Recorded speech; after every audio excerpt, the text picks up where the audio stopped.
Hello everyone, welcome back to my channel. I'm Bill. We're going to be in Dungeon Crawl Classics for this video. We are continuing the combat rules. I think I filmed these before, but I can't find a listing of when I script-wise listed them.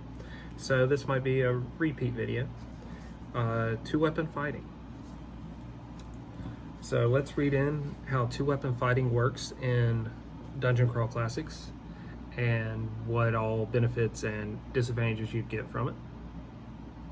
And with that, we will look at its table, which is on the opposite page, and go through the table as well for the video and see how it works.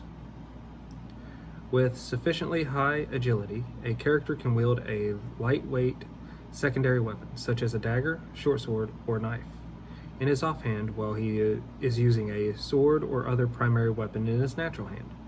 The character typically attacks using a smaller die, depending on the hand, the character's agility, as shown on Table 4.3, which is on the opposite page. The table is based on the dice chain, i.e. -1 die means a normal d20 roll becomes a d16. This result stacks with the secondary attacks, so characters with a d16 action die for whatever reason would revert to a d14 if affected by a -1 die on the table, based on the dice chain. Two-weapon attacks are less likely to hit, but the character may make 2 attack rolls where he would normally make 1. Because the character's offhand is usually not as strong or coordinated as his primary hand, his secondary attack rolls usually require a different die. Critical hits are determined as indicated on Table 4-3, same table. Halflings are an exception to the two-weapon fighting rule, as described in the Halfling class entry. A character fighting two-handed cannot use a shield, obviously. So, if your agility is 8 or less, your primary hand die is 3 dice lower.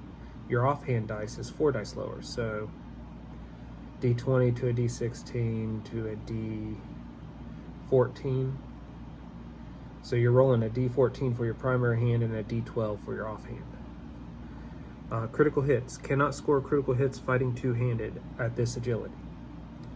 Agility of 9 through 11 is -2 dice for the primary hand roll attack rolls and -3 dice for the offhand attack rolls.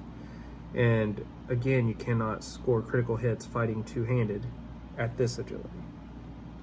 12 through 15 agility is -1 dice on the primary hand and -2 dice on the offhand. Cannot score a critical hit fighting with this two-handed ability at that agility. At 16 through 17, you're at a -1 die on your primary hand and -1 die on the offhand.